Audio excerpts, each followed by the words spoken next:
அனைவருக்கும் வணக்கம்.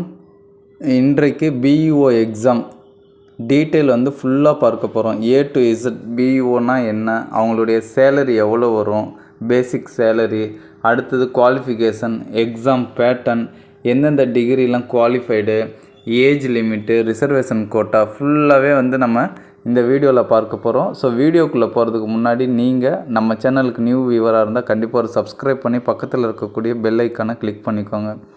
First BEO அப்படின்னா பிளாக் எஜுகேஷன் ஆஃபீஸர், வட்டார கல்வி அலுவலர் அப்படின்னு நம்ம சொல்லுவோம். இந்த வட்டார கல்வி அலுவலர் பார்த்திங்க அப்படின்னா அவருடைய வேலை என்னன்னு பார்த்திங்கன்னா டிஓக்கும் டீச்சருக்கும், அதாவது மாவட்ட கல்வி அலுவலர்களுக்கும் ஆசிரியர்களுக்கும் இடையில் அவர் ஒரு பாலமாக அமைந்து வேலைகளை செய்கிறார். அதாவது ஆசிரியர்கள் அவர்களுடைய வேலைகளை சரியாக செய்கிறாங்களா அப்படின்னு செக் பண்ணுறது தான் பிஓவுடைய வேலை. ஓகேங்களா? ஸோ அடுத்தது இந்த எக்ஸாமுக்கு எக்ஸாம் பேட்டர்ன் எப்படி எக்ஸாம் நடக்கும் அப்படின்னு பார்த்தீங்கன்னா, main subject 110 question, education methodology 30 question, GK 10 question, ஓவராலாக 150 கொஸ்டின்ஸ் நம்ம அட்டன் பண்ணுற மாதிரி இருக்கும். இது பார்ட் பியில். ஓகேங்களா? அடுத்து பார்ட் ஏ பொறுத்த வரைக்கும் தமிழ் எலிஜிபிலிட்டி டெஸ்ட் அப்படின்னு சொல்லுவோம். முக்கியமானது என்னன்னு பார்த்தீங்கன்னா, இந்த தமிழ் எலிஜிபிலிட்டி டெஸ்ட்டில் நீங்கள் பாஸ் ஆனால் மட்டும்தான், அதாவது 20 மார்க்கு 20 மார்க் நீங்கள் தமிழ் எலிஜிபிலிட்டி டெஸ்ட்டில் எடுத்தால் மட்டும்தான் உங்களுடைய மெயின் பேப்பர் வேல்யூவேஷன் ஆகிறதுக்கான வாய்ப்புகள் இருக்குது. ஓகேங்களா? ஸோ அதாவது தமிழ் எலிஜிபிலிட்டி டெஸ்ட்டில் 30 கொஸ்டின் கேட்குறாங்க. இதில் 2 மார்க் கொஸ்டின் கேட்டிருக்காங்க, 1 மார்க் கொஸ்டின். ஓகேங்களா? 2 மார்க் கொஸ்டின் 40 மார்க்கும், 1 மார்க் கொஸ்டின் 10 மார்க்கு, மொத்தம் ஓவராலாக 50 மார்க் கேட்குறாங்க. டியூரேஷன் பார்த்திங்க அப்படின்னா 1/2 hour. இந்த 1/2 hourக்குள்ளே நம்ம 30 மார்க்குக்கு 50 மார்க்குக்கு தமிழ் எலிஜிபிலிட்டி டெஸ்ட்டு முடிச்சுட்டு அடுத்தது 150 கொஸ்டின்ஸு. ஸோ அது வந்துடும். ஓகேங்களா? ஸோ இப்போ நம்ம ஓவராலாக 180 கொஸ்டின் பிளாக் எஜுகேஷன் ஆஃபீஸர் எக்ஸாமுக்கு நம்ம அட்டன் பண்ணுறோம். ஓகேங்களா? இது தெளிவாகிடுச்சிங்களா? அடுத்து நம்ம எல்லாருமே எதிர்பார்த்துட்டே இருப்போம் என்னென்னா சேலரி பொறுத்த வரைக்கும் லெவல் 18 தான் நமக்கு ஃபிக்ஸ் பண்ணியிருக்காங்க பிஇஓக்கு.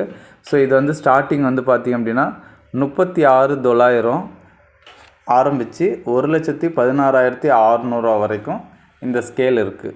ஓகேங்களா?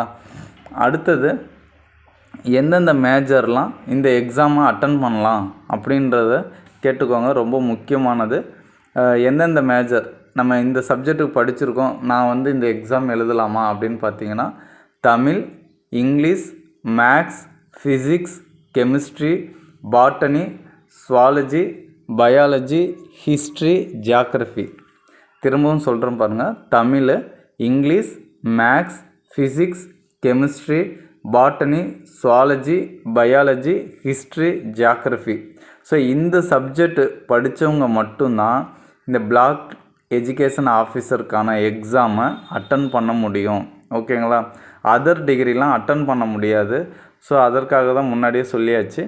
அடுத்தது நான் தமிழ் ஒரு சப்ஜெக்டாகவே படிக்கலை, நான் இந்த எக்ஸாம் எழுதலாமா அப்படின்னு நீங்கள் கேட்கலாம். ஸோ நீங்கள் என்ன பண்ணணுன்னா, எக்ஸாமில் பாஸ் ஆகி சிவி போய் நம்ம செலக்ட் ஆகி வேலையில் ஜாயின் பண்ணிடலாம். தகுதிக்கான் பருவம்னு சொல்லி 2 ஆண்டுகள் இருக்குது. ஸோ இந்த 2 ஆண்டு காலத்தில் நீங்கள் தமிழை வச்சு ஏதாவது ஒரு டிகிரியை கம்ப்ளீட் பண்ணி ஆகணும். ஓகேங்களா?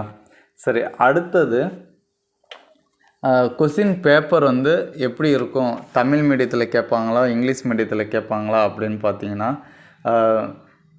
இங்கிலீஷ்னு ஒரு 30 மார்க் வரும். சரிங்களா? இங்கிலீஷில் கேட்கக்கூடிய கொஸ்டின்ஸ்க்கு மட்டும் இங்கிலீஷில் இருக்கும். மீதி எல்லாமே என்ன தான் இருக்கும், தமிழும் இருக்கும் இங்கிலீஷும் இருக்கும். தமிழ் லாங்குவேஜுக்கு தமிழில் இருக்கும், இங்கிலீஷில் கேட்கக்கூடிய கொஸ்டின்ஸ் இங்கிலீஷில் இருக்கும். மீதி எல்லா சப்ஜெக்ட்டும் பார்த்திங்கன்னா, ஓகேங்களா, science, maths, social science, education methodology, GK எல்லாமே பார்த்திங்கன்னா தமிழ் இங்கிலீஷ் ரெண்டுமே சேர்ந்து வரும். ஓகேங்களா? அடுத்தது இது எப்பவும் போல் ரிசர்வேஷன் கோட்டாவில் தான் செலக்ட் பண்ணுவாங்க. ஸோ பார்த்திங்கன்னா இதில் 30% உமனுக்கு முன்னுரிமை இருக்குது. அடுத்து பிஎஸ்டிஎம் இருக்குது. ஓகேங்களா? அடுத்தது வந்து பார்த்திங்க அப்படின்னா ஏஜ் பொறுத்த வரைக்கும் ஜென்ரல் கேட்டகரியாக இருந்தீங்கன்னா 40 இயர்ஸ் தான் எலிஜிபிள். இதுவே வந்து BC, MBC, DNC, SC, ST, widow, so இவங்களுக்கெல்லாம் வந்து 5 இயர் வந்து எக்ஸ்டென்ஷன் பண்ணியிருக்காங்க. 45 இயர்ஸ் வந்து ஏஜ் லிமிட்டு. அடுத்து பிடபிள்யூடி கேண்டிடேட்டாக இருந்தீங்கன்னா 50. ஓகேங்களா? ஸோ அடுத்து இதுக்கு வந்து குவாலிஃபிகேஷன் என்னன்னு பார்த்தீங்கன்னா ஒரு bachelor degree with BEd. So இதுதான் எஜுகேஷன் குவாலிஃபிகேஷன். ஓகேங்களா? அடுத்தது வந்து பார்த்திங்கன்னா இந்த எக்ஸாம் வந்து full and full fees pay பண்ணுறது, அப்ளிகேஷன் ஃபில் பண்ணுறது எல்லாமே வந்து பார்த்திங்கன்னா ஆன்லைனில் தான். அடுத்து மோட் ஆஃப் எக்ஸாம் வந்து இன்னும் ஆஃப்லைனாக ஆன்லைனான்றது எதுவும் வந்து உறுதியாக சொல்லலை. ஓகேங்களா? ஸோ அடுத்தது வந்து பார்த்திங்கன்னா சர்டிஃபிகேட் வெரிஃபிகேஷன் வந்து பார்த்திங்கன்னா ரேஷியோ வந்து 1:1.25 ரேஷியோவில் தான் என்ன பண்ணிகிட்ருக்காங்க, செலக்ட் பண்ணிகிட்ருக்காங்க. ஓகேங்களா ஃப்ரெண்ட்ஸ்? ஸோ இப்போ நமக்கு பிஓ எக்ஸாமுக்கு யார் யாரெல்லாம் குவாலிஃபைடு இல்லை அப்படின்றது நமக்கு தெரிஞ்சிடும். ஸோ நீங்கள் பிஓ எக்ஸாம் குவாலிஃபைடாக படிக்கலாம் அப்படின்றத நீங்கள் உறுதியாக நம்புகிறீங்க அப்படின்னா கண்டிப்பாக படிக்கலாம். ஏன்னா இது டிஎன்டிஇடி எக்ஸாமுக்கு படிக்கிறது தான் கொஞ்சம் ஓவராலாக அதிகமாக சேர்த்து படிக்கணும். இப்போ நீங்கள் இதுக்கு படிச்சிட்டிங்கன்னா ஆசிரியர் தகுதி தேர்வை ஈஸியாக அட்டன் பண்ணலாம். ஸோ பிஓன்றது பேசிக் தான்.